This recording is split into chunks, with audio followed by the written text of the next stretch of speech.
Alas 5 na, 1 Western Visayas na. Alas 5 na, 1 Western Visayas na.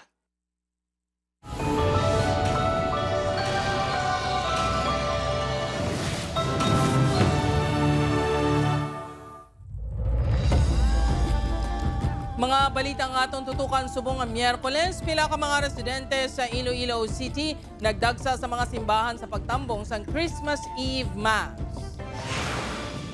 Pagsaulog sang Pasko sa Western Visayas generally peaceful sunod sa PRO 6. Simpleng Noche Buena ginsalu-saluhan sang pila ka mga pamilya sa Iloilo City kag Bacolod City. Vertical clearance barrier sang Ungka flyover na sangit sang wing van. Mga boga ginpangkumpiskar sang kapulisan sa Bacolod City baho sang palupok kag wala sa oras nga pagpalupok ginareklamo sa mga residente sa kabaranggayan. Kag mga aktibidad sa Boracay gin-enjoy sa mga turista nga nagsaulog sang Pasko sa isla. Ini ang GMA Regional TV, 1 Western Visayas. Mayong hapon mga kapuso, ako si Gertrude Charlatan. Mga residente sa Iloilo City nagdagsa sa mga simbahan kagabi sa pagtambong sang Christmas Eve Mass. Pagsaulog sang Pasko sa Western Visayas generally peaceful sunod sa PRO 6. Si Zen Kilantang Sasa nakatutok live sa Haro Metropolitan Cathedral. Zen?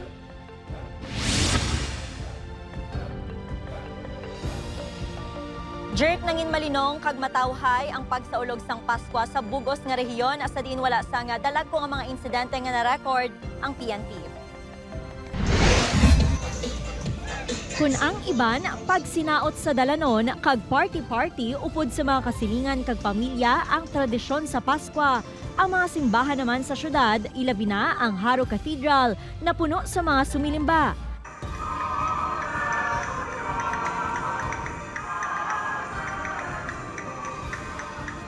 Sa mensahe ni Archbishop Jose Romeo Lazo, ginhatagan sinis ang pagtamod ang importansya sang kapawa kag paglaom. Kinahanglan natin magkabuhi sa kapawa. Kinahanglan man natin na kita mga bearers of life, kag-bearers of hope.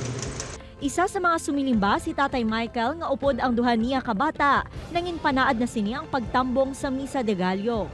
Ang isa sini ka bata nga nagaedad sang 19 anyos, may balatian kag naka-wheelchair. Apang mapag-on ang pagtuon ni Tatay Michael nga sa dalayon magaayong iya bata. Ang importante sa ako na makuan ko sa Ginoo na makapasalamat sa blessing na iyang ihatag sa amon sa adlaw-adlaw at sa bata ko na subang na tagaan siya mayong lawas. Wala naman sang dalagko nga mga insidente nga na-record ang Police Regional Office 6 sa pagsaulog sang Pasko sa rehiyon, magluwas sa pila ka aksidente sa dalan. Wala magkita man na record nga mga major incidents nga makonect naton sa pag-celebrate naton sa mga Misa de Gallo and any religious and other activities ginahiwat sa mga different agencies or sa aton nga mga local government units.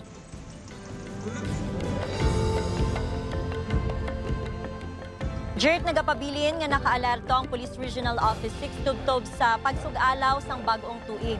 Target sang otoridad ang zero firecracker related incidents. Jert? Madamong nga salamat sa update kapuso Zen Kilantang Sasa.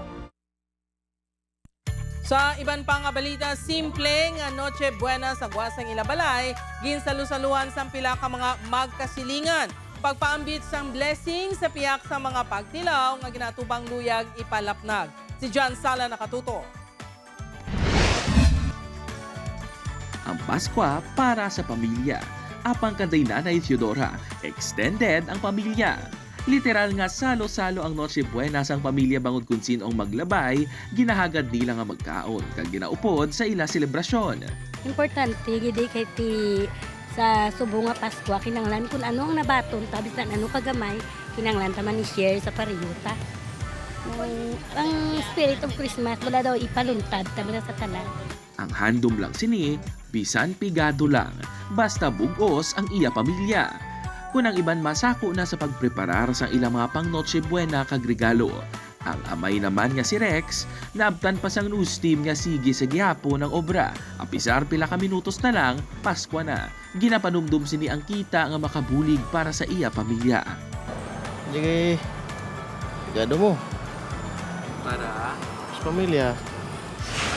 Tradisyon naman sang pamilya Ramos nga magluto sang panghanda sa Noche Buena sa barangay Magsungay sa Bacolod City. Bisan simple. Ang importante kuno nga may ara sang pagkaon nga saluhan ang pamilya. Ang padre di pamilya nga si Francisco sa kusina nakatoka agod ihanda ang mga ginapreparar nga pagkaon kaangay sang sinugba nga baboy kag iban pa. Baboy, kilawin, na bangus. Yun lang naman. Saka mamaya magluluto kami ng pansit. Masaya dahil sama-sama ang pamilya. Importante, sasama-sama na walang may sakit. May iban pa nga naga-enjoy sa pag-videoke, samtang may iba naman nga nagpag-game sa mga kabataan. Ang pamilya Robles naman kontento na kuno sa tuman kasimple nga pagsaulog sang Pasko. Bisan hindi man makahanda sang manamit nga pagkaon. Ang importante, may maayo nga lawas kag malipayon nga nagasaulog sang Pasko upod ang pamilya. Okay lang. Importante mayo lawas. Malipay lang ko eh. Malipay man sila. Yung bang isda. Wala na. John Sala, One Western Visayas. Mga kapuso, para sa dugang mga balita sa Bacolod City kag pila ka lugar sa Western Visayas, mangin kaupunta si Adrian Prietos. Adrian? Yes, George, mga kapuso, madamong inyong salamat. Sa Bacolod City naman, kapulisan, nakakumpiskar sa masobra 20 ka mga boga. Kalaban ang direbaw, obra sa mga kabataan. Samtang fireworks-related injuries sa Region 6 naglabot na sa 7. Sunod pa sa report sa DOH-6. Siyaring balita nga itong gintutukan. Hindi malimtan sang amay nga si Joel sang tuig 2012 ang paglupok sang bilong-bilong samtang ginasaulog ang New Year. Isa siya sa mga nasamaran samtang nautod naman ang tudlo sa tiil sang isa niya kabyan. Nakibot na kami nagsigabong ang dalam lamisa namon. Siyempre dula ubog namon eh. Pagkalipas ng mga minuto, gingal sa yung tiil ya, wasak gid tudlo ya. Hindi naman ang inmasadyang Pasko sa pamilya ni Alice matapos masamaran ng hinablos sinibangod sa boga. Dalang hinablos ko kagabi, naigo, diri nasunog ang iyang milok de la Cerro sa buga. Ang ini nga may insidente, tinutuyo sa otoridad nga malikawan na rason nga mas gipasangkad pang kampanya batok sa iligal nga mga palupok. Sa Barangay Banago, Bata kag Mandalagan, na-recover ang masobra 20 ka mga boga nga kalabanan ginpang obra sang kabataan. Siyempre, ang minors wala namang criminal liability. Ang ginikanan namin, dadaan naman sila sa intervention karon. We will refer to the social worker or to the bawsi. Magluwas nga delikado, magahod ang boga, kag may maisaw nga baho rason nga ginahapo ang pila ka mga residente sa barangay 30 kag 33. Ginasaway man sila daw-adlaw. Galing kay may bata, gidya nga sa lawan. Although it is a tradition, pero may mga regulation na dapat gidsundin. Nagapadayon na operasyon sa kapulisan sa iban pa nga mga barangay. Sa datos, sang DOH-6 sumaling Disyembre 21 to 24, 7 na ka mga fireworks-related injuries ang na-record. Pinakaulihi diri ang eye kag burn injuries bangod sa pagpalupok sa boga. Liwat nga nagapahanumdom ang DOH-6 nga magamit sang alternatibo nga mapapagahod sa pagsaulog sa New Year agud malikawan ang pareho nga mga insidente.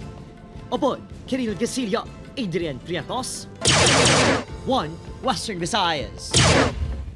Mga kapuso, vertical clearance barriers ang Ungka flyover na sangit sang wing van. Driver sini ginisyuhan sang citation ticket. Si Zen Kilantang Sasa nakatuto. Nagpugok ang trapiko sa bahin sa Ungka flyover sa Haro, Iloilo City kagabi. Ini matapos ginsiraduhan ang porsyon sang flyover nga padulong sa Pavia para kay uhon ang naguba sini nga vertical clearance. Ang pagkaguba sang vertical clearance barrier ang tugas sang pagsangit diri sang isa ka wing van kahapon sang hapon. Ginisyuhan na sang citation ticket sang Iloilo City TTMO ang driver sang wing van nga ginapahayag pangayaw sa syudad kag nagikan pa sa Davao City. Nahibaluan nga ginadumilian ang mga wing van, motorsiklo, tricycle, bisikleta kag trailer trucks nga mag-agi sa ibabaw sang Ungka flyover. Magkatuhay naman ang pananawan sang pila ka mga motorista. May haragid man iban nga kuan gid man nga mo ni mga kontro loaded bala. Nana mo na dapat ang ilang ilang ano ba ni pagbawal ba? Bayad man na sila tax, bawalan nila na. Kung mga truck, okay lang na yan. Pero kung mga gagmayam lang, bawalan nila na. Sang Lunes lang, sang lubos nga ginbuksan sa mga motorista ang Ungka flyover matapos ginpaidalom sa rectification bangod sa natukiban nga mga depekto sini. Apang kasunod sini ang pagdumili naman sa pila kasahay isang salakyan nga makalabay sa flyover. Gintinguan sa news team nga makuhaan sang bahin si DPWH 6 Regional Director Engineer Sunnyboy Oropel kaangot sa insidente. Huwas pa kuno ini makasabat. Wala naman nagasabat sa news team ang head sang POSMO nga si retired Colonel Oderico Garbanzos. Upod kay Romel Porquia, Zen Kinantang Sasa. One Western Visayas. Nagkalain-laing aktibidad sa Boracay Island gin-enjoy sa mga turista subong nga Pasko. Pagpanalitin na eksperyensyahan sa isla. Ini ang gintutukan ni Kim Salinas live sa isla sa Boracay sa Malay, Aklan. Kim, kamusta dira?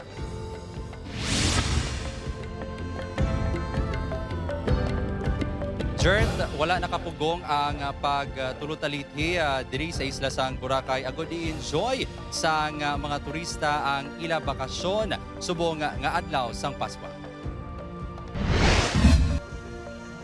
Adlaw sang Pasko, apang talithi ang nagsugata sa mga turista sa Boracay. Apisar sa magalumon nga kalangitan, may pila ka turista nga ginpili sa gihapon maglangoy sa beach kag mag-enjoy sa water activities. Para po ma-enjoy po ng buong pamilya yun. Makita pong masaya yung mga bata. Si Wildon nga taga Pangasinan, nagbutang sang baras sa iya kalawasan. Wala lang, pagtripan lang. Kita ko na malinis naman. Apisar sang pagpanalithi, wala gin suspender sang Coast Guard Boracay ang water activities. 26 ka personnel sini ang gin-deploy sa isla. Sa ngayon sir, wala pa naman tayong suspension ng water activity. Ngayon dahil kung medyo lumalakas yung alon banda dito sa mga natin sa area, nagpapalabas po si Coast Guard ng Sea Travel Advisory. Sa Christmas Eve, nag-enjoy ang mga bisita sa night activities, kaangay sang fire dancing. I think it's very amazing because in Taiwan, Christmas Eve is not like this. Very crowded and very happy. May pila ka mga turista na naglagaw sa beachfront. Okay lang kasi sanay naman kami sa, sa gabi. So susulitin lang namin kasi 3 days lang kami dito sa Boracay. Ang iba nga turista ang nagtambong sa misa. Christmas is all about Jesus. I thought it was important during our vacation to come here and worship and do simbang gabi. Generally peaceful naman ang assessment sa kapulisan sa pagselebrar sang Christmas Eve. Apisar maisa ka aksidente sa dalan nga nagluntad sa Barangay Palabag. Jert, sa datos sa Malay Tourism Office, naglabot na sa halos 131,000 ang tourist arrivals diri sa Boracay Island humalin December 1, tubtob 23 kag masobra 2 na kamilyon humalin sang Enero 2024. Amoy atong latest, Jert sa liwat. Merry Christmas. Manamugid nga salamat kapuso Kim Salinas kag Merry Christmas.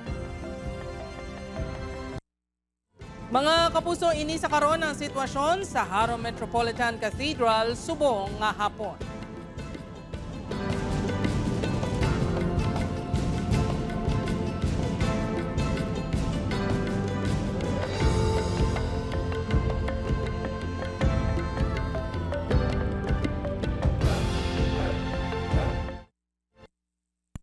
As we prepare ourselves for the birth of the Word made flesh this Christmas, may it be a grace moment of repentance, of forgiveness, of compassion, of love, of change with joy and hope. Ini ang GMA Regional TV, One Western Visayas. Parang nagabuko ng asombryo.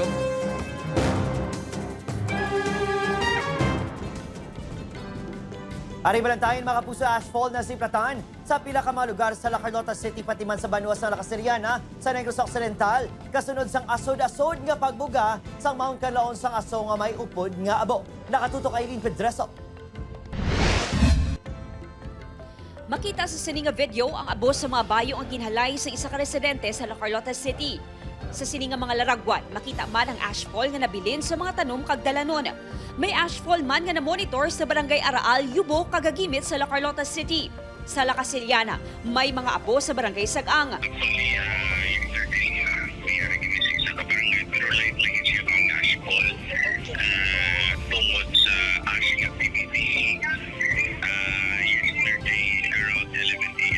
Sunod sa Fivox, resulta ini sang asod-asod nga pagbugas ng abo sa Mount Canlaon sang Lunes kag Martes. Balik ka na, kung nagnampang ang mataas na ascension natin kahapon na naglatagtawan 1,200. Sa sunod sa 24 oras, masobra 3,000 katonelada sa asupre ang ginbugas sa bulkan. Mas mataas sa 2,000 katonelada sa Disyembre 23. Gani padayon nga ginapanghandaan sa Regional Task Force Canlaon ang posibilidad nga ipasaka sa Alert Level 4 ang status sa Mount Canlaon. Pananglitan magpadayon ang aktibidad sa bulkan. Lakip sa contingency plans ng Task Force Canlaon ang pagpahimo sa LGUs ng hazard maps para sa posible lahar flow kag padayon nga pag-abiso sa mga residente nga mangin alerto. Nagapadayon naman ang paghatag sang bulig sa evacuees nga nagatiner gihapon sa mga evacuation centers. Upod Geruel Bangoy, Aileen Pedraso. One Western Visayas. Barangay Tanod patay matapos gintiro sang anay soldado sa Putotan, Iloilo. Si Zen Kilantang Sasa nakatutok. Nagakulob sa dalan ang babae nga ini matapos gintiro patay sa Barangay Kawayan, Putotan, Iloilo, Lunes sang gabi. Ginkilala ang biktima kay Diana Rose Teves, 34 anyos nga barangay tanod sa lugar. Sa investigasyon sang kapulisan, gintiro ini sang anay soldado nga ginkilala kay Rogelio Feduchino, 59 anyos. Daan nga hiligot-anon ang ginalantaw nga motibo sa pagpatay sa biktima. Mantubo August, may okasyon na sa balay isang suspect. Tapos may ang tanod natin niya na may nagpalapit sa iya nga sawayan ng kwan. Ang pitsukihan niya na kay oras na ba sa gabihon. Kaya mo ito nga daw siguro ang suspect kag basta naglabot sila sa kwan sa barangay. May igo sa dughan kag siya ng biktima nga gintunaan sa iya kamatayon. Nagagwa man sa investigasyon nga planado ang krimen. Lugin man taya na ginawa no. Kaya ang balay niya, alagyan ito biktima pauli sa balay man. 4 kabasiyos ang ginapatihan caliber 45 ang na-recover sa crime scene. Nagpatigayon ang kapulisan sa hot pursuit operation tubtub kagabi sa Iloilo City. Apang wala gid madakpan ang suspect. Upoy ka Romel Porquia, Zen Kilantang Sasa. One Western Visayas.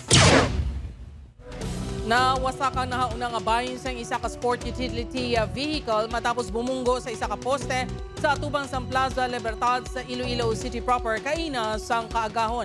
Base sa investigasyon sang Iloilo City Traffic Enforcement Unit, halin ini sa JM Basa Street kapadulong sa direksyon sa Barangay General Hughes. Ginapasuni nga may nag-overtake nga motorsiklo sa SUV gani na alang-alang ini kag bumunggo sa poste. Maswerte nga wala sang seryoso nga kahalitan nga naagom ang driver nga ginkilala lang sang kapulisan kay alias Toto kag nagapang-idaron sang 27 anyo. Mapuso sa Bacolod City, arisado ang high-value target nga si Sway Mark Jimena alias Tam Tam, 29 anyos, kay Iloy Cini nga si Ezel Malagsik. 48 anyos, naging kasang operasyon kontra droga sa bahin man sang Purok Tahong, Barangay 2, Bacolod City. Nakuha sang duwa ang kapin 680,000 pesos, gabalor sa illegal nga droga. Nagabuti at inisang kapin 100 gramos. Kinahibalo pa sang kapulisan ng source sa Mag-Iloy. Madugay na ginatutukan sa City Drugs Enforcement Unit ang operasyon ni Sway Mark.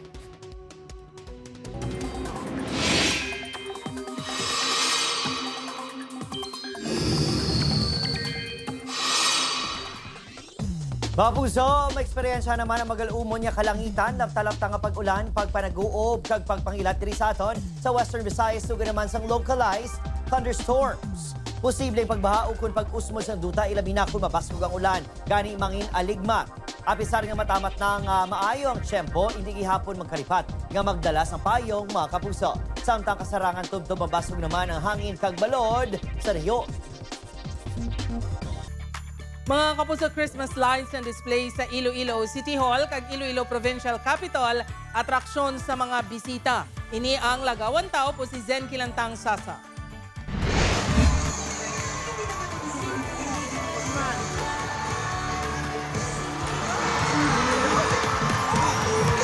Nag-transform into a Christmas village ang Iloilo Provincial Capital kag ang Capitol Grounds gani no doubt nga paborito ini nga weekend getaway sa mga Ilonggo, pati mga bisita halin sa nagkalain-laing nga banwa.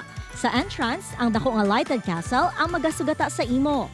Samtang nagapasulod, may makita nga lighted trees, kag syempre, giant Christmas tree. Mas nagdugang sang duag sa gabi ang masanag nga Capitol Building kung sa diin makita ang reindeers. Isa sa mga gindugang nga features ang mga Wonderland para sa mga bata. Mas namin subong ang ilang pag-decor sa ilang Capitol. Anamihan ko ng sa fireworks. Kaya namin, good sang experience. Makes us proud nga maging Ilonggo. Few minutes away from Christmas Village sa Capitol, pwede gid makahapit sa lighted Iloilo City Hall. Green, blue, violet, and yellow lights ang imo background kung ikaw mag-picture-picture sa lugar. Pwede gid magpahunay-hunay, mag-zumba, mag-picnic sa atubang mismo sang Iloilo City Hall. Handay Kit, dirigin pili nga mag-last stop halin sa iban pa nga Christmas display sa syudad. Dinamis na may namin tulokon. Gin-enjoy naman sa mag-abyan nga ini ang view samtang nagachika. May taumay, siya kasama niya, tapos na-enjoy ang kabataan. Ang nalagawan ng mga tao, so mga kabataan ma-enjoy. Magical scenes nga nagadugang sa mas masadya nga kahulugan sang Christmas ang regalo sang City of Love, Iloilo City kag Iloilo Province. Gani dali na kag maglagaw sa Iloilo, agud ma-feel nyo kung paano mag-celebrate sang holiday season ang mga Ilonggo. Upod kay Cirilo Randuque, Zen Kinantang Sasa, One Western Visayas. Every time we give birth to Jesus in our time, we bring His light into the darkness of our world. We become channels of His peace in a divided society. His joy in our world yearning for meaning, and His love in the world that often feels distant. This is our mission. It is the heart of Christmas, to allow Christ to live in us and through us. I wish you all and your family a blessed Christmas. Praise be to you. Ini ang GMA Regional TV, One Western Visayas. Mga kapuso, padayon ang pagdagsa sa mga turista sa shoreline, apisar sa pagpanaliti kag magalumon nga panahon sa isla sang Boracay.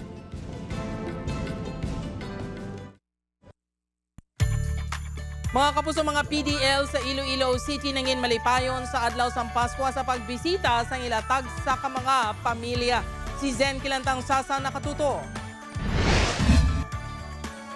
Puno sang kalipay ang nabatyagan sang person deprived of liberty nga si alias Junjun matapos nga ginbisita siya sang iya iloy kag duha ka hinablo sa presuhan. Ini ang labing una nga Pasko nga hindi siniupod ang iya pamilya. Gani nangin emosyonal siya sang makita ang iya mga himata. Nalipay man ko kay nagdadya ko na ibisan paano nga nagbulagay kami. Nag-upod ang nga tuwid. Bisa na lang idalon niya sa aming ginabata ng namin. Agosto sini nga tuig sang nadakpan kaging kasuhan siya bangod sa illegal drugs. Wala man sa engrande nga regalo nga dala ang importante para sa iya iloy. Mag-ano lang kami sa pagkaon namon para lang magsalo-salo man kami. Kaysa pila-pila ka tuig, di amo pa lang kami nagbulagay nga siyempre nagdito kami di kay para nga maano ko man sila sa among pagpaskwa. Isa lang si Junjun sa 1,300 ka PDL nga malipayon bangod ginhatagan sila sang oras nga makabanding sa ila pamilya. Hugot naman nga seguridad ang ginapatuman sa mga bisita sa pagsulod sa jail facility agud masiguro nga wala sa makalusot nga kontrabando. Maidiid nga gina-inspeksyon ang mga regalo kag pagkaon. For this Christmas, ma'am, no? Yes, ma'am, open dalaw kita, ma'am. Wala kita, ma'am, sang restrictions, ma'am. As long nga nag-open ang time, anyone nga mga gusto magbisita sa ilang pamilya. Subong nga Pasko, handom kag pangamuyo sa mga PDL nga makagwa na sa presuhan, agud makaupod ang ila pamilya. Upod kay Romel Porquia, Zen Kinantang Sasa, One Western Visayas.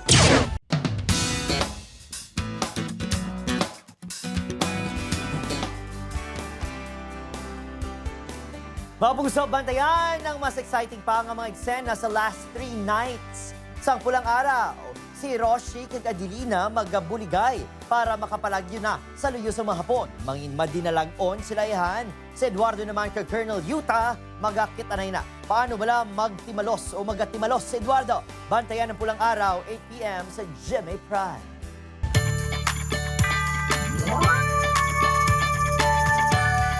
Pagulikid sa isa ka IP community sa Banwa sang San Enrique, Iloilo, palaagyan sang isa ka host, call center employee kag negosyante agod mapambit ang grasya sini nga nabaton kada tuig. Ang Kindness Still Exists program sini aton tukibon upod si John Sala. Bangod sa kagamusang kalibutan kag pagpanghangkat sa kabuhi isang tagsa-tagsa, makapamangkot kita kun kaisa. Does kindness and love still exist? The answer, mga kapuso, yes. Ini ang ginpamatud-an sang host, anay call center employee kag negosyante nga si Denver. Malapit sa tagipusoon ni Denver ang indigenous peoples, ilabi na ang Ati community sa barangay Dakal, San Enrique, Iloilo. Ang akong nga programa amo ang Kindness Still Exists program. Nagsugod ini sa tuig 2019 kag ini ang pagkandak sa outreach program. Samtang nagadako si Denver, hindi man tuman kapos ang iya pagpanglakaton. Nagpangatubang man ini sa mga pagpanghangkat sang kabuhi. Apang bangod nakaambit man ini sang bulig sang iban. It's time to pass it on. Ang maghatag sang kasabihan sa isig kaparingo naton, hindi lang sa tsimpo sang Paskwa, kundi sa matag-adlaw nga tanan, bangod kita ang madamo na sa mga problema ginapangatubang sa aton nga sosyedad. So bisan sa gamay nga pamaagi nga makahatag kita sang kalipay man sa isig kaparingo naton. Worth it gid suno kay Denver ang tanan. Ilabi na kung makita na sini ang mga yukom sa mga IP nga iya ginabuligan. Si Denver ang nagapamatuod nga ang pagbulig wala sa ginapili nga oras kag estado sa kabuhi. Bangod ang pagpaambit sang grasya sang Paskwa, dapat nga ginakabuhi. John Sala. 1 Western Visayas. Merry Christmas mga kapuso! Sa aton mga kapuso diri sa Western Visayas, kag subong man sa aton mga kapuso abroad, madamo gid nga salamat sa pagtutok. Mag-isa kita kakibaluon ng mga balita tungod local news matters. Ako si Gertrude Charlatan, ini ang 1 Western Visayas, bugos nga puwersa para sa mas dako nga misyon, kag mas masangkad nga pagserbisyo sa pungso.